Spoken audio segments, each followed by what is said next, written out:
Prime time local news, serving the Lakeland and Midwest regions.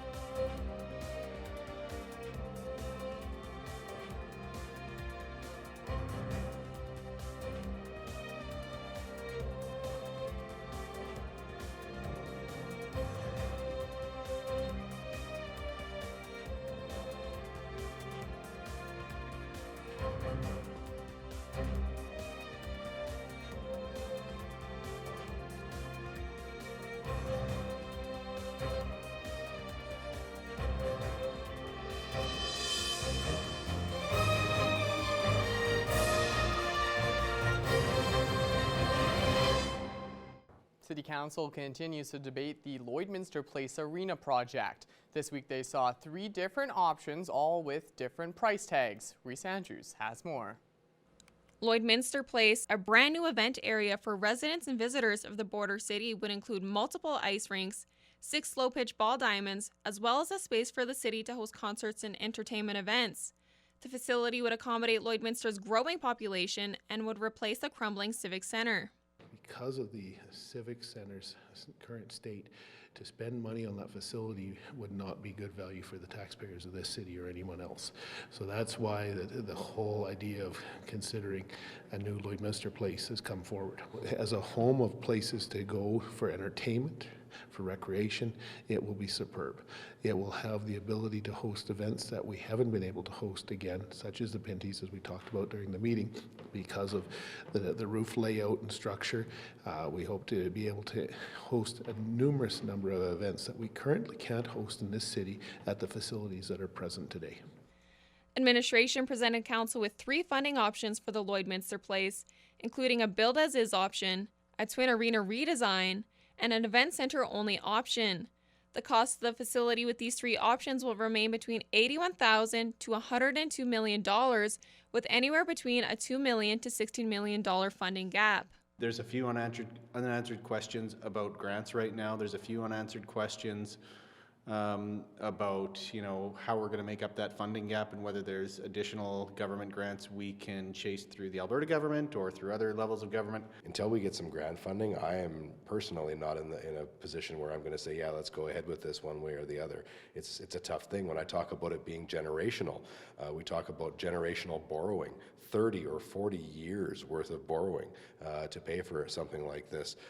It's fair to spread it out over time, but at what cost? So it's a major, major decision. It'll be an investment for generations to come, and we need to view it in that light. There's a cost to it, I get that, but when we look at other things in our lives that we buy, the house is the greatest thing we'll spend our money on. So you buy a $300,000 house, you put 10% down, you're likely to pay $500,000 or $600,000 for the house. Similarly, we're in a position where we're going to have to do the same thing with the arena, because we don't have the money in reserve to do it, but we have to build.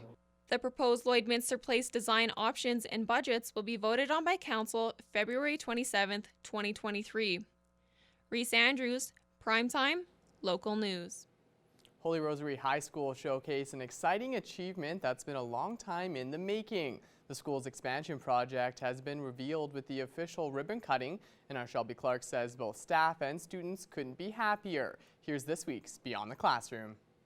The Lloydminster Catholic School Division joined together on Friday for a day of celebration on the high school opening its new wing. Students from Holy Rosary attended, as well as students from elementary schools and LCSD, to commemorate the major event. Each elementary school now has a new patron saint on the wall to be a part of Holy Rosary High School. We used a lot of the student voice and staff voice in designing the building, and so the students were really excited to see exactly how that was gonna take shape. And so they've been really excited to get in here and see all their ideas that have come to light. So that's been a really good part of the project. 13 months ago was when this project was officially started for Holy. Adjustments were made, obstacles were overcome, and students' voices were heard, all in order for this goal to be reached. Members within LCSD worked hard to make sure this project was completed in time and ready for the start of second semester. They did a great job. They got it on time and made adjustments throughout the building of it, and I know Nigel was right on top of things, very detailed, very engaged, and the input that they had from kids or teachers and everyone else, and how they incorporated that as they went along. So I just think they did a great job. They should be very, very, very proud. The new school wing will help with the growing population in Holy Rosary. The expansion has a very open concept, and now students will have more space to focus on their studies and not feel as crowded. Art room loft is really open, and there's also some student areas where they can hang out and study and just be a part of our Holy Rosary culture. We have some very exciting science labs and also a kinesiology room, and then also all of our classrooms have a lot of technology in them as well, so our teachers are really untethered and they can move around and help all of our students that way. And that's it in this week's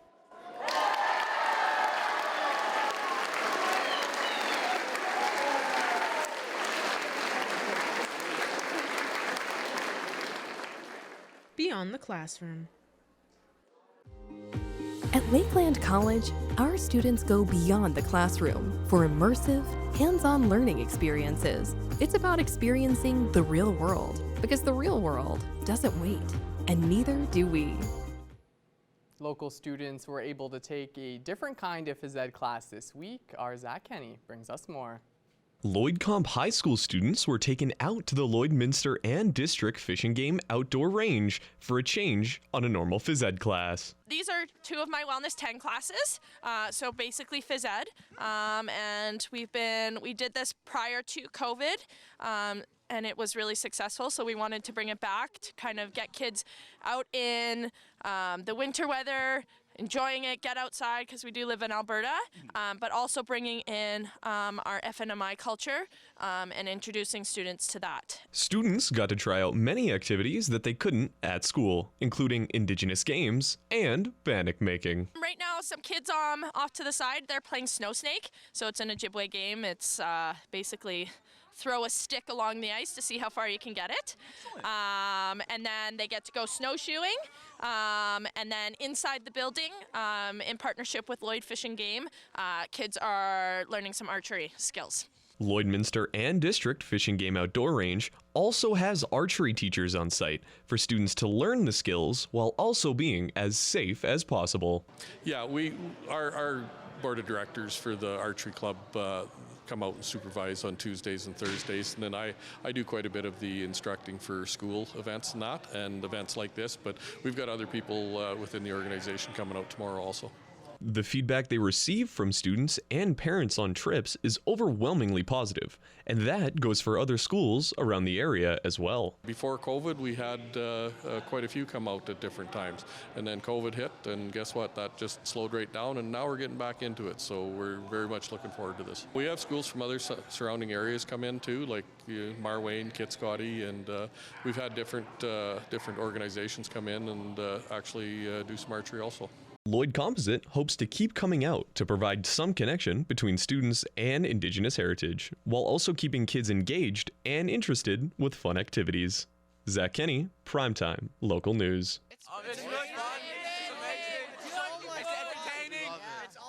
This Monday is Family Day, and the city has tons of activities planned as Winterfest returns for another year. Sandra Brown is my guest today here on Primetime Local News. She's a recreation programmer with the City of Lloydminster. Now, Winterfest is back this year, being hosted by the city. Sandra, can you take us through a little bit about what people can expect for this year's event? We're hosting a Winterfest event at 5 different City of Lloydminster facilities. Events will be running from 10 o'clock in the morning until 3 in the afternoon. And each location has a set of unique activities, and we're inviting everyone to come out. There's no admission charge, and we really hope to see a lot of people come out for this event. Some great activities for families to take part in this Family Day. Now, it also seems like it's a great opportunity for residents to experience city facilities that maybe they haven't gone to yet. Yes, and the Lloydminster Golf and Curling Center will have members of the Lloydminster Curling Club out. And if you've always wanted to try the sport of curling but never had the opportunity, we'll be open from 10 to 3, and you can come out and curl for a bit. We do ask that everyone bring a pair of indoor shoes when they come out. and they'll show you how to curl. We'll have a sign-up system in place. And if you have to wait a little bit before you can get out on the ice, we also will have an activity set up in one of the meeting rooms. And also you can enjoy some hot refreshments. That sounds super exciting. Now, I know there's a whole list of a bunch of different activities that are taking place across the Monday. Are there any big ones that you want to highlight for us today? For sure. The newest facility this year is the BioClean Aquatic Center, and they will have free public swimming throughout the event from 10 or 12 till 3 o'clock. Bud Miller All Seasons Park will have horse wagon rides. We'll have the snowshoes out. So if you've always wanted to try snowshoeing, there's lots of hills for sledding. We'll have a skating party with a DJ. And there's other activities as well. And so far, the weather is awesome. So we are very excited to be able to host, for the first time in a number of years, all the outdoor activities. The Lloydminster Museum and Archives, the exhibits will be open, of course. There is free admission, and we'll have an art project set up in the art studio, and you can tour around. Lloydminster Co-op is actually handing out coupons for free hot chocolate. The Lloydminster Golf and Curling Center, as I'd mentioned, will have curling. The Service Sports Center, we have mostly indoor events here, and we'll have both field houses full of bounce houses, interactive games. There'll be a couple of rides set up, and the mobile axe throwing, of course. Be shinny, family puck and stick, as well as hot refreshments, a craft activity upstairs, and musical entertainment throughout the day. And if you've ever wanted to sit on top of one of our Zambonis, we're going to have one all shined up. You can sit on it, wave to your fans, and take a selfie if you wish. Sounds like it'll be a great time on Family Day. Now, just before we go, I want to confirm that all of these activities are free. Yes, there is free admission. We have our presenting sponsor this year is LNA CPA LLP. They are returning once again, and we'll be sponsoring the hot chocolate as well as numerous activities throughout the 5 facilities. And we encourage everyone to come out and have a great time, try out some new sports, and get to know members in the community. All right, Sandra. Well, thank you so much for joining us today here on Primetime Local News. Hopefully we get some good weather for all these activities taking place on Monday, and make sure that everyone heads out and enjoys Winterfest this year. Yes, well, thank you for having me. And for any folks that would like further information, you can go online, lloydminster.ca/winterfest, and there's a few maps in there and a list of all the activities at each facility. And now it's time for us to check in with Shelby Clark, who has your first look at your evening weather forecast.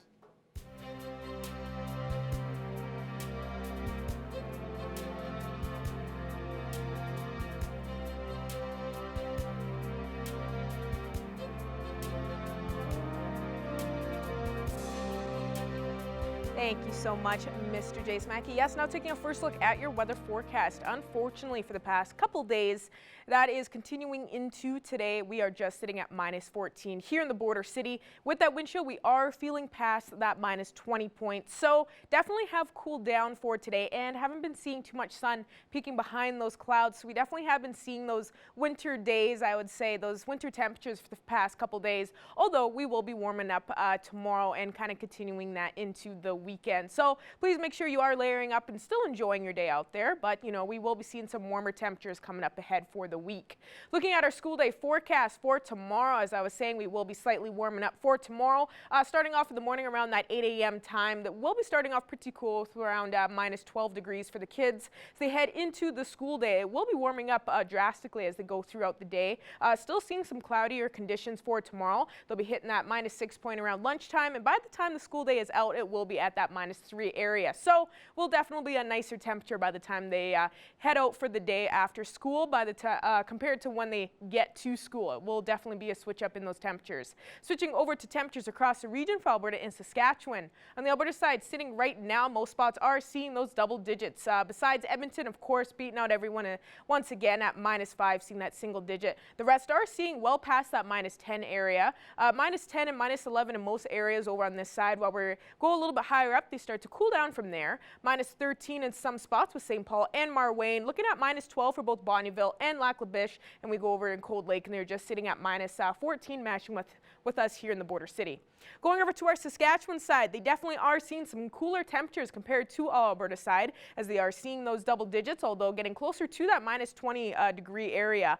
Most spots are around minus 14 and minus 15 degrees. We are seeing minus 13 there in Pearceland, minus 18 and 17 for Green Lake and Meadow Lake. We look higher up to Isle of Cross, hitting that minus 20 area. And we go lower to Macklin. They are seeing that single digit at minus 9. But most spots are seeing kind of the close range with us here in the border city, just at minus 14.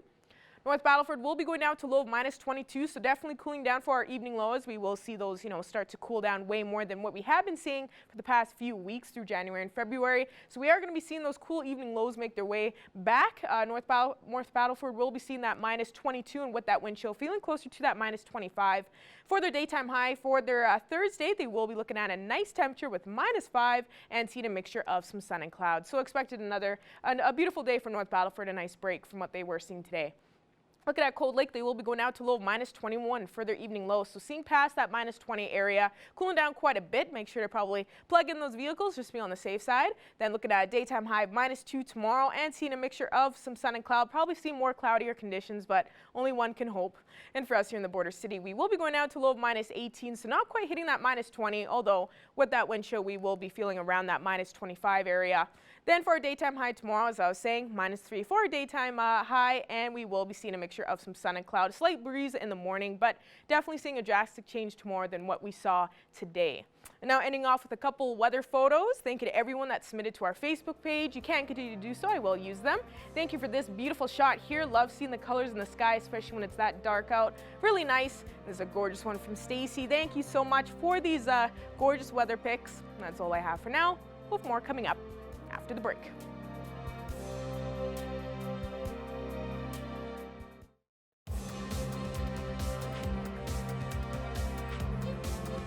Turning to sports now, the Lakeland Rustlers women's basketball team is nearing the end of their regular season, with their final 2 games taking place this weekend. With more, here's Thomas Wildman. The Rustlers come into this weekend 9-9, right in the middle of the North standings, with a strong chance to host a home play-in game, which would be highly valuable to the team. It's not only important for the team, because it's also important for one of our fifth year players, Angela. She wants to play one more home game for her last season here, so we might as well make it up to her and win this weekend so we could play here. And also just with the environment, the crowd, we need that kind of energy to help us get into playoffs. Head coach Chris King made some adjustments to his squad in the second semester, and the results seem to be paying off, and they are going to continue working as they head into the postseason.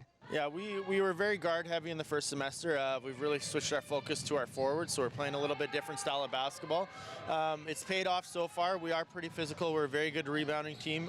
For us to do well in the play-in game and in playoffs, we have to shoot the ball better than we have, and that's from the foul line and from the three-point line. So that is a big focus of ours, just making sure our confidence is high heading into the playoff games and really shooting the ball. This season has seen quite a few rookies and new faces step up this year, including Paula Ortiz, who hails from Barcelona, Spain, and has really enjoyed playing in Canada. Well, first of all, I was in the States last year, and there's a lot of difference with that, because in the States it's more physical, but here, because you play FIBA, so it's more similar to Spain. But at the same time, I feel in Spain, since we are younger, we start playing with screens and maybe more we are more organization, but here it's we are doing it now and we are learning from the beginning, so I think it's good to understand how Chris wants us to play and all that, so yeah. The Rustlers will take on Ambrose University and Medicine Hat College this weekend. For Primetime Local News, I'm Thomas Wildman. And now let's check in once again with Shelby Clark, who has another look at weather.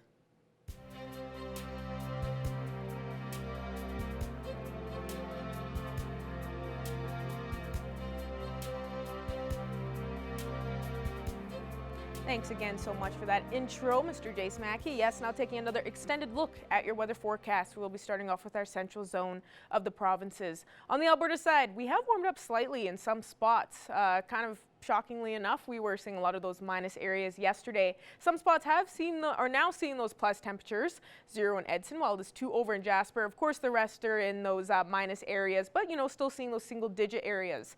-3 in Whitecourt, while it's -4 in Red Deer, -5 in Edmonton. Rocky Mountain House is just at that -1, although at the Baskin and Cold Lake definitely looking a lot cooler with around -11 to -14 degrees. Switching over to our Saskatchewan side, they are continuing that cool streak compared to the Alberta side. They're getting closer to that -20 area, especially for Melfort and Meadow Lake. We are seeing those -16s for Prince Albert and Saskatoon. North Battleford is still twinning with us here in the border city at that -14. Going over to our northern zone now, they are still continuing that cool streak as well, as they are seeing past that -20 area, seeing those mid -20s in most areas, with -25 for Stony Rapids and Wollaston Lake, -24 up in Uranium City, and we are looking at -20 to -21 down there for South End and Flin Flon, and of course Buffalo Narrows and La Loche twinning as well with -19. So definitely looking a lot cooler for today on the Saskatchewan side in our northern zone. Now, as we go over to our Alberta side here, they are kind of seeing some of those temperatures still seeing closer to that -20 points, with -20 in Fort Chipewyan, looking at -18 degrees for high level, and we start to slightly warm up from there. Seeing that -17 in Fort McMurray, -10 in Peace River, and seeing those single digits for both Grand Prairie and Slave Lake. And we are also seeing those temperatures over in our southern zone on our Alberta side. They have warmed up like us here in our central area on our Alberta side, especially for Lethbridge at 4 degrees, seeing the warmest condition compared to the rest. Hitting that 1 mark for Calgary and Medicine Hat, and the rest start to cool down. Banff is just at -1, while Coronation continues to keep that cool streak compared with the rest of these spots on the Alberta side with -9, as they are getting closer to those double digits once again. Now going back over to our Saskatchewan side, they are continuing that cool streak as well. Most spots are seeing those double digits with -10 to -11 degrees for Moose Jaw and Kindersley. -12 in Regina. Yorkton is now seeing the coolest condition with -15. And then we got Estevan and Swift Current with those single digits, -8 and -9. So we definitely are cooling down for today in most areas as we are looking across the provinces. But don't worry, for the next couple days we will be warming up. Now, as we look at some overnight temperatures that we will expect tonight as we head into our Thursday, we will be seeing some spots in our surrounding areas past those -20s, with that wind chill even feeling closer to those -30s, unfortunately, especially for Isla Cross, as they are expecting a low of -24. They will be feeling pretty close to that -30 with that wind chill. Provost will be expecting the warmest with a low of -15, but still probably hitting that -20 with that wind chill. We are seeing that low of -19 in Bonnyville, and then we got Meadow Lake and Paradise Hill with a low of -21 to -22 degrees. So all these spots are going to be cooling down for tonight, although they won't be seeing a high chance of some flurries. They will be seeing a calm night tonight and not seeing any too crazy conditions. So that'll be a nice break for sure for tonight. Now, as you look at our Thursday here in the border city for our hourly forecast, as I was saying, we will be warming up tomorrow. It won't look like that as we start off in the morning, of course, with around -14. But as we go through the day into the mid-afternoon, we are expecting that daytime high of -3. So that will be a nice drastic change from what we have been seeing yesterday and today. And as we go through the evening, we will cool down slightly, just around -5 at some points, but then we will be warming it back up to -3. So make sure to enjoy the day tomorrow, because we will be seeing another warm day that, we weren't really expecting here in February for this year. Now, as we look at our extended forecast, as I was saying, -3 for tomorrow, slightly a mixture of some sun and cloud, but looking a little bit cloudier conditions for tomorrow. Then Friday, starting off the weekend, a beautiful day expected with -4, a little bit more sun peeking behind those clouds. And as we head into the weekend, we will be seeing those single digits continue. That's all I have for now. Our Jace Mackey will have more news coming up for you after the break.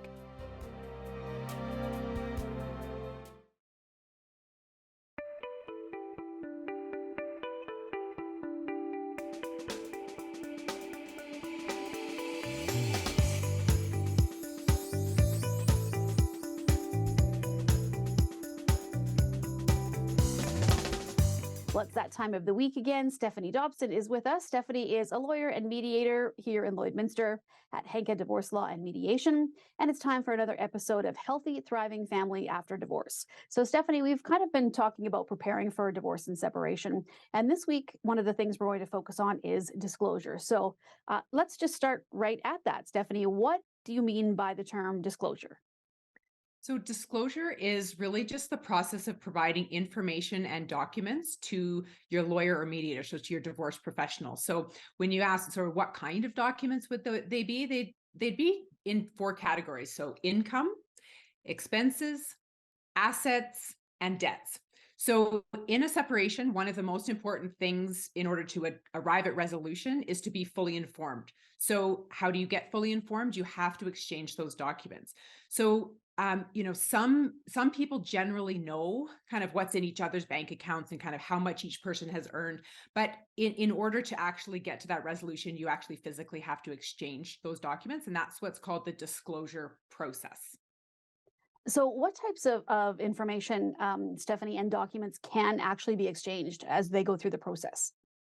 Well, let's think of this a bit like layers of an onion. So we'll talk about the first layer as what I would call the standard disclosure. So they're what I would also call basic documents. So we've got things like on the income side, you've got some income tax returns, notices of assessment, maybe some pay stubs. Or you might, at this time of year, we're exchanging T4s because maybe income tax returns aren't done. There's also things like bank account statements, investment statements, maybe even pension statements. And those you might just have a statement that you get annually. You might end up having to send away to get your statement. And on the debt side, there's things like credit cards, lines of credit, mortgages, or car loans, that sort of thing. On the business side, you might have things like financial statements. Those are things that your accountant will naturally produce for you every year, or even appraisals of things like your home or your vehicle. So then we get to the next layer. Now, that's when we really have to dig deeper. So it really is going to depend on your situation as to whether we have to go to this next layer. It's things that people would produce for you, like business valuations, formal appraisals, or even more forensic information. So it just really depends on your situation as to how much disclosure is required, but let's think of it again like an onion and starting to unlayer that thing. So when should people start getting all this information together, Stephanie?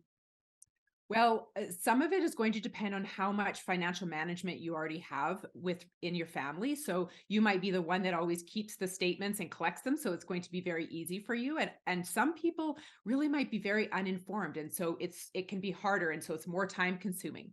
So the less you know, the earlier you should start gathering. And sometimes once a separation happens, people can sometimes get a little bit more secretive and start hiding things or hiding documents. And so if you think the separation is looming and you wonder if you'll even have access to those documents, you may want to start gathering them early. And how do you arrange to get them to the divorce professional?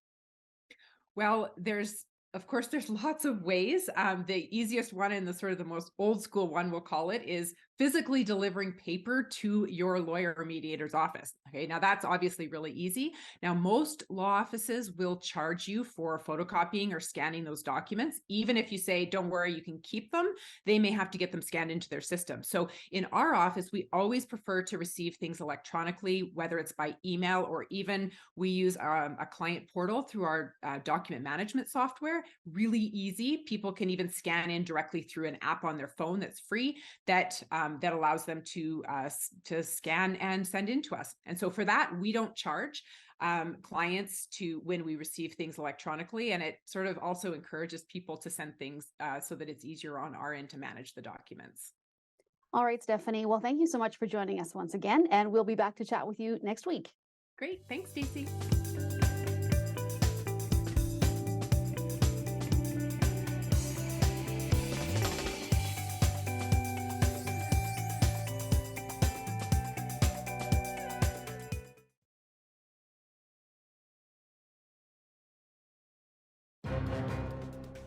Furniture set and design supplied by Furniture Gallery and Furniture House, downtown Lloydminster. Hi, I'm Callan Dunlop with Primetime Local News, and today I'm joined by Mike and Tammy, the organizers for the annual Cutter Rally for Cancer. And to start, Mike, can you explain what the Cutter Rally is? We're excited to introduce our Poker Cutter Rally for Cancer for 2023. It takes place on February 25th at the Lloydminster Exhibition Grounds. Our committee has worked for 19 years on this event. It's a great opportunity for rural and urban people to come mix at a great event and activity in support of cancer in our region. Tammy, can you tell me a little bit about what'll be going on at the event this year? Well, let's start off with it being a really cool horse show. Come out and any kind of horse-drawn vehicle that you can imagine has been created or purchased and is out there to be seen. We have miniature horses, regular size horses, draft horses, all on the trail. Plus, recently in the last couple of years, we've allowed horseback riders out there as well. So there'll be kids on horseback, kids in toboggans behind horses, any way you can imagine. Kids out there playing it, we'll have it with the horses. There is coffee and donuts on one of the checkpoints. And this year, which will be new to us, is a hot dog wiener roast, hot dog pit. So people can come and enjoy that as well if they'd like to stop.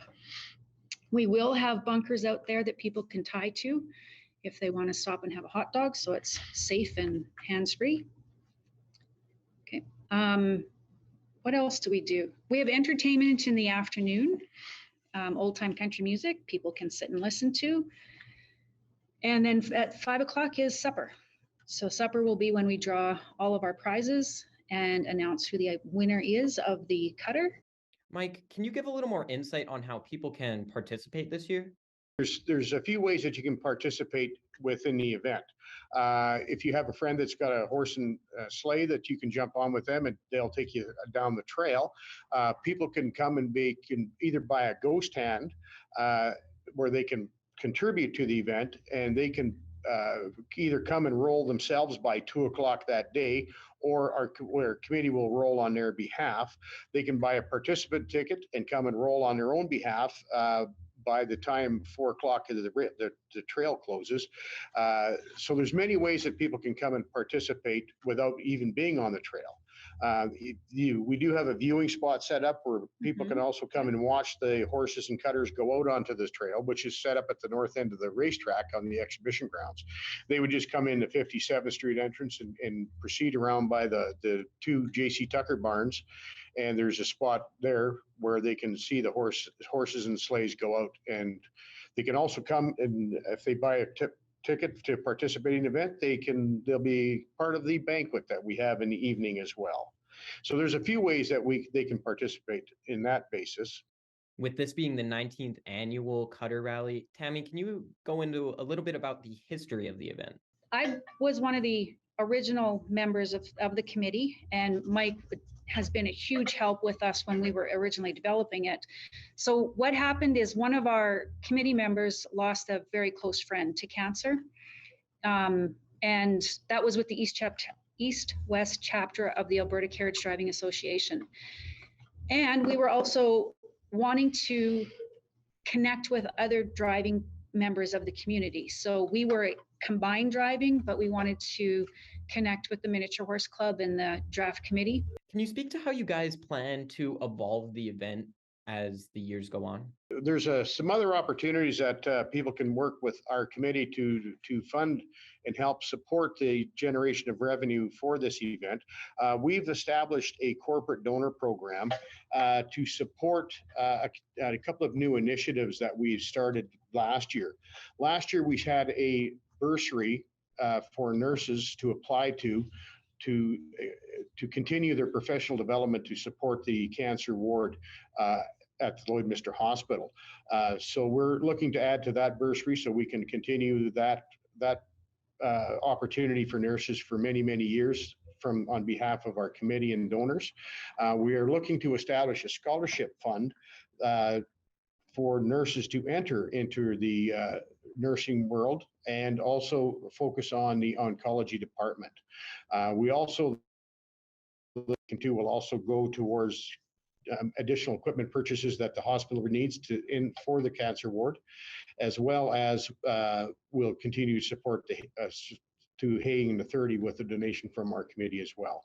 So they could become a participant, they could become a corporate donor, or they could provide a silent auction item that we can put on the table to generate revenue that way as well.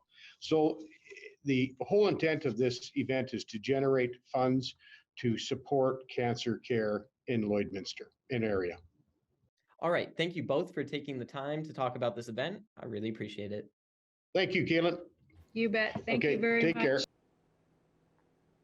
Ending with a quick look at your extended forecast. We will be seeing those single-digit temperatures for the next few days into the weekend, so make sure to enjoy it because, as you can see, as we head into next week, we will be seeing those double digits on Monday and Tuesday, a mixture of some sun and cloud, although get ready for -12 to -15 and those cold evening lows, and then we'll even be seeing that -23 next Wednesday. Thank you so much for that, Shelby. I'm not excited about seeing that -30, but I'm not going to blame you. It's not your fault. Thank you all for joining us tonight for this edition of Primetime Local News. Have a great night, and we'll see you again tomorrow.